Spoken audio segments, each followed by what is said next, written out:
Welcome to our series, Buying and Selling Your Home Like a Pro Without a Realtor. This is a real estate professional's DIY blueprint for saving thousands. Today we are going to discuss preparing your home for market, repairing versus selling as is. In our last video, we went over pricing and how to determine the correct price. Now let's discuss how you want to actually offer your home. You can elect to do repairs that may be needed or may enhance the value of your home, or you can opt to sell your home as is. Regardless of whether you sell as is or make repairs, there are certain legal requirements you must adhere to. For example, if your home was built before 1978, you must provide a lead-based paint addendum. This federal form discloses any known lead-based paint hazards and provides buyers with the necessary information to protect themselves and their families.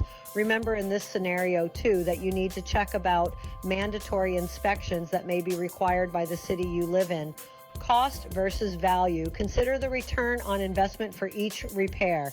Is that repair worth it or maybe unnecessary? Some repairs, like fixing a leaky roof or replacing an old HVAC system, can significantly increase your home's value. Others might not offer a good return and could be better addressed through disclosure. Let's review a few scenarios. Perhaps you have pink tile in your bathroom from the 50s, and it could be something a buyer may not like. Cost versus value of that repair may not be worth the time. You will never know buyers' true tastes. That buyer may absolutely love the pink tile.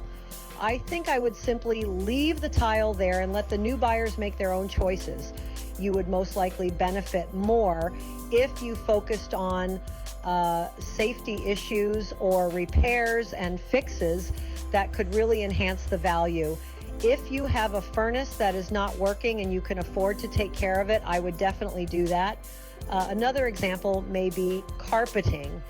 If your carpet is very worn, stained, and in poor condition, it may be a good idea to replace it.